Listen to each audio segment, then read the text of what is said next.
یہ میں سارے پہاڑی علاقے اسکول کالج کے زمانے میں سیر کرتے تھے. اب یقین مانے بیٹا سڑک بھی نظر نہیں آتی تھی، ایسے ان پر سایہ ہوتا تھا. آرام تک چلے جاؤ، ہوٹل ہی ہوٹل، ہوٹل ہی ہوٹل، ہوٹل ہی ہوٹل. اور جو اوپر جنگل ہیں وہ ٹمبر مافیا نے، رشوت تو سارے ملک کا ہمارا شیوا ہے، جنگل صاف کر دی. بڑا درد ہوتا ہے.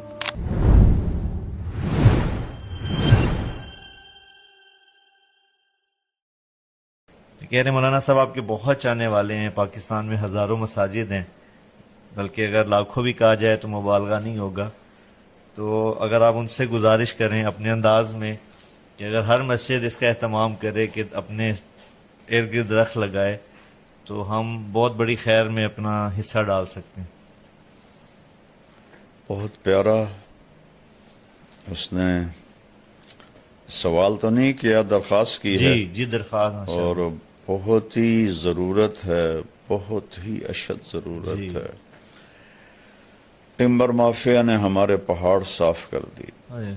میں اسکول سے ہی مریض سیر کے لیے ہم جاتے تھے، ذمہ داروں کے بچے تھے تو مفت میں مل جاتا تھا سب کچھ. تو بیٹا آپ یقین کریں کہ 69-71 تک تو میرا کالج کا دور ہے. جی. مری میں جب جاتا تھا دوستوں کے ساتھ ہم ٹھہرتے تھے تو اتنا درخت تھا کہ نہ سڑک نظر آتی تھی نہ گھر نظر آتے تھے. میٹروپول ہوٹل تھا، پوری صاحب رحمت اللہ علیہ، وہ گلاب علی چشتی مرحوم میرے بڑے پیارے دوست تھے، ان کے والد سے ان کی دوستی تھی. تو وہ اس کو فلیٹس تھے، اب تو وہ ہوٹل بن گئے. جی. وہ صرف فیملیز کو دیتے تھے. صحیح. تو ہم چھڑوں کو وہ اس لیے دے دیتے تھے کہ گلاب علی پھر غلام علی کا بیٹا تھا تو وہ ہم اس میں رہتے تھے مہینہ مہینہ. تو اب یقین مانے بیٹا میں اس کے وہ ایک جگہ تھی وہاں بیٹھتا تھا تو مجھے مری نظر نہیں آتا تھا، اتنے درخت. اور اب ننگا ہوا پڑا ہے سارا.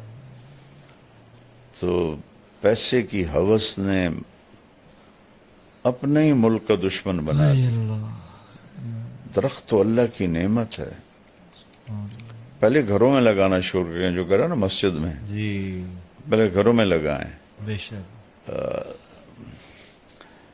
ایک بات بتاتا ہوں، مولانا درخواستی صاحب رحمت اللہ علیہ آئے تھے ہمارے گاؤں، بہت پران، میں اس وقت 8ویں 9ویں میں پڑھتا تھا. جی. تو میں ان کو کوئی 15 سال بعد ملا. جی. بہاولپور میں بیمار تھے. میں نے کہا جی آپ ہمارے گاؤں آئے تھے.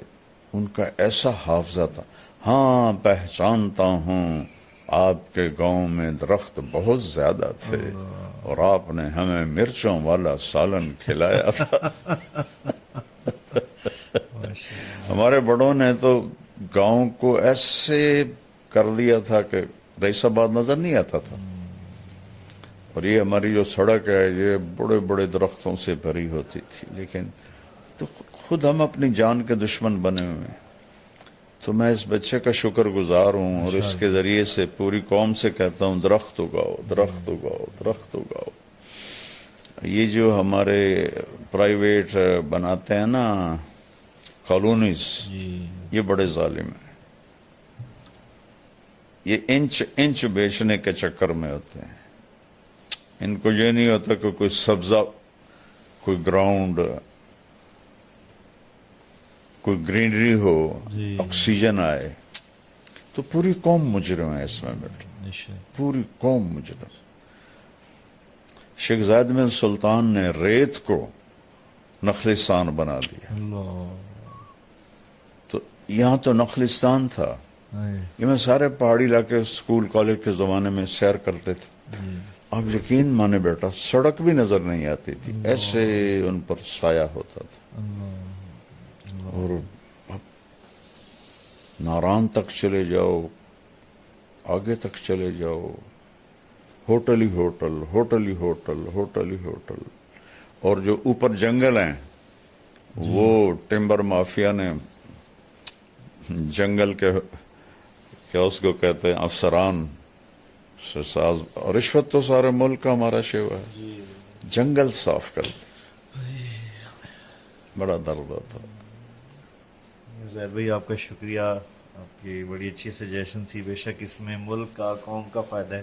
مولانا صاحب, میری امی بہت تانے دیتی ہیں, بہت زیادہ روک ٹوک کرتی ہیں, دوسروں کے سامنے برا بھلا کہتی ہیں.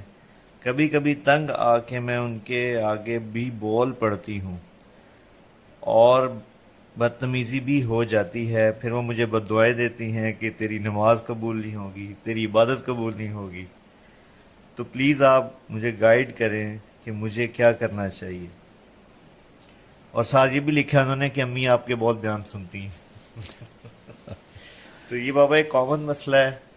ماں کی شفقت بھی, ماں کی محبت بھی بہت زیادہ ہوتی ہے, لیکن عام طور پہ گھروں میں دیکھا جاتا ہے کہ تان و تشنیع بھی بہت زیادہ ہوگی ماؤں کی. بسم اللہ الرحمن الرحیم, والصلاة والسلام علی رسولہ الکریم وعلی آلہ وصحبہ اجمعین. پہلے تو میں ان کی والدہ کو نصیحت کروں گا کہ اللہ کے نبی کا فرمان ہے اکرموا اولادکم, اپنی اولاد کو عزت دو. اللہ. تو والدین سمجھتے ہیں کہ اولاد ہماری پراپرٹی ہے, ہم جیسا چاہیں کریں, جو چاہیں کہیں, تو یہ ہمارا حق ہے. لیکن شریعت نے اولاد کا حق بھی رکھا ہے اور ماں باپ کا حق بھی رکھا ہے. تو پہلے تو والدین سے کہتا ہوں کہ اپنی اولاد کو عزت دیں.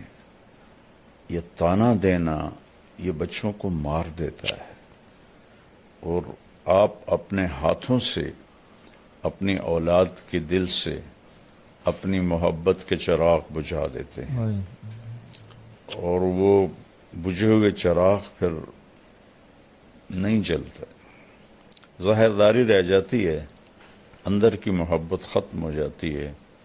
چونکہ جو میں کہا کرتا ہوں کہ دنیا ساتوں سمندر کی کڑواہٹ سے زیادہ کڑوا ہے ایک زبان کا کڑوا بول.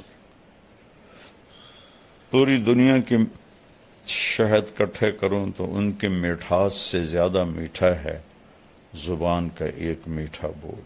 اللہ. وہ میں سناتا بھی رہتا ہوں. میں گزر رہا تھا ایک جگہ سے, تو بس کے پیچھے تو فضول لکھے ہوتے ہیں, جی جی. لیکن ایک بس کے پیچھے لکھا ہوا تھا موٹا سارا دل برائے فروخت, ایسے دل آگے برائے فروخت. دل کے نیچے لکھا تھا قیمت, اور برائے فروخت کے نیچے لکھا تھا ایک میٹھا بول. سبحان اللہ. تو یہ میٹھے بول میں جادو ہے. یہ ایک اردو کا محاورہ بھی ہے, جی. اور یہ حدیث سے لیا گیا ہے, ان من البیان للسحر. کچھ گفتگو ایسی ہوتی ہے جو لوگوں پہ جادو کر دیتی ہے, صرف اپنے مٹھاس کی وجہ سے, اپنے میٹھے بول کی وجہ سے. تو طعنہ تو کبھی دینا ہی نہ چاہیے. میاں بیوی بھی آپس میں ایک دوسرے کو کوئی گلا شکوہ ہے محبت سے بات کریں, طعنہ نہ دیں, طنز نہ کریں. اور خاص طور پر چونکہ ہماری معاشرت ہندی ہے, ہندوستانی معاشرت ہے, اسلامی نہیں ہے, تو اکثر نوجوان بیویوں کو اس کے ماں باپ کے طعنے دیتے ہیں, بیوی کے ماں باپ کو برا بھلا کہتے ہیں, بیچاری کٹ کے رہ جاتی ہے. بعضی لڑکیاں بھی بہت غلط زبان کی ہوتی ہیں, وہ بھی بہت نقصان پہنچاتی ہیں اپنے آپ کو بھی اور اپنے گھر کو بھی. تو اکرموا اولادکم, اپنی اولاد کو عزت دو. حضرت فاطمہ رضی اللہ تعالیٰ عنہ علیہ الصلاۃ والسلام, ان کا گھر اور اللہ کے نبی کا گھر ساتھ ساتھ تھا, تو اکثر آنا ہوتا تھا. جب بھی حضرت فاطمہ علیہ السلام سبحان خالی دستک دیتی تھی نا, تو آپ کہتے تھے یہ تو فاطمہ کی دستک, تو فاطمہ کی دستک. اتنا انس تھا کہ دستک تو کتنی دروازے پہ ہوتی. جی یہ تو فاطمہ کی دستک. ایک دم آپ کھڑے ہو جاتے. ایک کرسی بھی تھی آپ کے کمرے میں, بستر تھا, چارپائی, نیچے بیٹھے ہیں, کرسی پہ بیٹھے ہیں, چارپائی پر بیٹھے, آپ ایک دم کھڑے ہو جاتے اور جا کے دروازے کے سامنے اپنی بیٹی کا ہاتھ پکڑتے تھے اور ان کا ماتھا چومتے تھے. پھر ہاتھ چھوڑتے نہیں تھے, ہاتھ پکڑے پکڑے آ کر پہلے بیٹی کو بٹھاتے تھے, پھر خود بیٹھتے تھے. تو ماؤں کو تو میں یہ کہتا ہوں, ایک دفعہ ایک لڑکے سے میں نے پوچھا, جاننے والا تھا, کہ یار تمہاری ماں تو بڑی نیک ہے اور بڑے وہ مصلے پر ہی بیٹھی ہوتی ہے, تو تم اپنی ماں سے دور دور کیوں رہتے ہو؟ کہا جی تانے بہت دیتی ہے. تو عبادت سے دل نہیں جڑتے, محبت سے دل جڑتے. تو بچی کو کہتا ہوں کہ صبر کر لے, کہ لا تقل لہما اف, ان کی زیادتی کو بھی برداشت کر لے تو اللہ مقدر سنوار دے گا, عزتیں بڑھا دے گا. اور میں پھر دوبارہ ماں سے کہتا ہوں, باپ سے کہتا ہوں, کبھی سب کے سامنے اولاد کو نہیں ڈانٹنا چاہیے, کبھی بھی نہیں ڈانٹنا چاہیے. آپس میں بھی کوئی جھگڑا ہو تو اولاد کے سامنے نہ کریں. مجھے واقعہ یاد آ گیا, ملتان سے ایک بچہ میرے پاس آیا, اب تو ماشاءاللہ وہ ڈاکٹر بن گیا ہے. اس نے پنجاب میں ٹاپ کیا تھا FSC میں. تو مجھ سے کہنے لگا, مولانا میں 2 دفعہ خودکشی کی کوشش کر چکا ہوں, اللہ نے بچا لی. میں نے کہا تم تو ٹاپر ہو, تم نے کیوں خودکشی کی کوشش کی؟ کہ میرے ماں باپ اتنا لڑتے ہیں آپس میں اور میرے سامنے لڑتے ہیں, تو اس سے دل برداشتہ ہو کر میں نے 2 دفعہ خودکشی کی اٹیمپٹ کی. تو اولاد کو بچائیں, اختلاف ہو تو ان کے سامنے بالکل بھی ایک دوسرے کے ساتھ بدتمیزی نہ کریں, برداشت کریں, الگ کمرے میں بات کر لیں, اور اپنی اولاد کو محبت کا اظہار کریں. اظہار نہیں کرتے, وہ تھوڑی تھوڑی باتوں پہ ان کو ٹوکتے ہیں, اے کی کیتا ہے, اے کیوں کیتا ہے, انج کرنا سی, انج کرنا سی. تو وہ کہ روبوٹ تو ہے نہیں کہ بھی ان کو آپ جیسے چاہیں ان کو گھسیٹتے رہیں.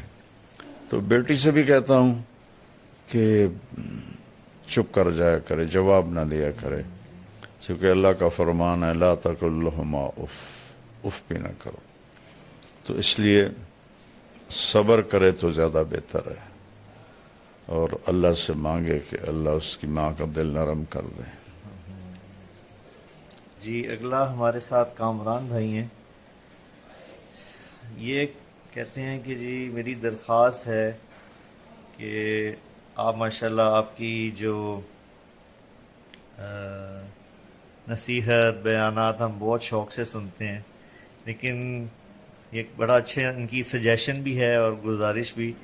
فرما رہے ہیں کہ مولانا آپ کو اسپیشل بچوں کے لیے ایسی اصلاحی بیان کریں جس میں آپ آج کی نسل کے مطابق اردو بولیں. گویا کہ ان کا اشارہ جنزی کی طرف ہے. جی میری اردو تو بڑی سادہ ہوتی ہے. لیکن بابا میں ان کی سجیشن سے اتفاق کرتا ہوں. اچھا, کہ واقعی آج کے جو ہمارے بچے ہیں وہ ان کو آپ جب اردو کا مطلب سمجھانا ہوتا ہے تو انگلش کا سہارا لینا پڑتا ہے. تو یہ واقعی آج کے جو ہیں شوق سے سنتے ہیں آپ کے بیانات بچے, لیکن یہ مسئلہ ہے کیونکہ انگلش میں تعلیم بھی ہے, سوشل میڈیا سارا انگلش میں ہے, تو آپ کی آسان اردو بھی ان کے لیے بعض الفاظ ان کے لیے مشکل ہوتے ہیں. جی میں تو بیٹا خود سوچ کے میں آسان لفظ لاتا ہوں کہ مجھے پتہ ہے کہ آگے جو بیٹھے ہوئے ہیں تو آج کل کی فصاحت, یہ فصاحت اسے نہیں کہتے کہ آپ عجیب و غریب الفاظ لے آؤ, فصاحت اسے کہتے ہیں کہ بات دل میں اتر جائے. آپ قرآن میں دیکھو کتنے آسان الفاظ, یعنی جس کو ہم کہتے ہیں نا ربائی مزید فی، یعنی 4 حرفوں سے جو لفظ بنے وہ قرآن میں چند ہیں، سارے 3 لفظوں سے بنے، جس کو ہم مجرد کہتے ہیں، ثلاثی مجرد. میری کوشش ہوتی ہے، اب اس سے نیچے تو میں کر نہیں سکتا. ایک بابا یہاں پہ میں ذرا فنون ایک بات بتانا چاہوں گا آپ کے لیے بھی، ناظرین کے لیے بھی، کہ ہمارے اپنے جو بھانجے بھتیجے بچے، ان کا اسکول میں بھی امتحانات چل رہے ہیں سالانہ. تو ہمارے بھانجا وہ بتا رہا تھا کہ ایک سوال آیا، عجائب گھر اردو میں آیا کہ اس کا عجائب گھر کا مطلب بتائیں. تو وہ بتا رہا تھا کہ کلاس میں کسی بھی بچے کو عجائب گھر کا نہیں پتا تھا. کسی نے لکھا مینٹل ہاسپٹل، کسی نے کچھ جواب لکھا ہے. وہ بتا رہا تھا کہ 99% تقریباً جواب غلط تھا بچوں کا. تو یہ میں آپ کو بابا لطیفہ بھی ہے اور اردو کی سطح بھی بتا رہا ہوں کہ عجائب گھر کا مطلب بھی بچوں کو آج کے نہیں آتا.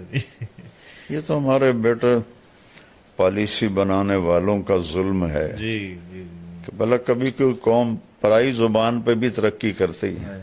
یہ غلامی ہے، انڈیا، پاکستان، بنگلہ دیش، یہ سب غلامی سے نہیں نکلا. آج تک ہمارے عدالتوں کی لینگویج انگریزی ہے. بتاؤ، چائنا نے انگریزی سیکھی ہے، جاپان نے انگریزی سیکھی ہے، تائیوان نے، کوریا نے انگریزی سیکھی. اپنی زبان میں بچوں کو ماہر کرنا چاہیے. 1917 میں لینن نے روس فتح کیا، صرف 1924 میں وہ مر گیا. 7 سال جی اس کو ملے. اس نے پہلا کام یہ کیا کہ جتنا سائنسی علم تھا سارا رشین میں ٹرانسلیٹ کروایا، اوپر کھڑے ہو کر، اور پھر اپنے بچوں کو پڑھایا. اور امریکہ کے بعد وہ دوسری ایٹمی طاقت بن گیا. تو پہلے آپ انگریزی سیکھو، اردو کو انگریزی میں بدلو، پھر انگریزی کو سمجھو. یہ تو بچوں کو مصیبت میں ڈالنے والی بات. لیکن نکار خانے میں طوطی کی کون سنتا ہے.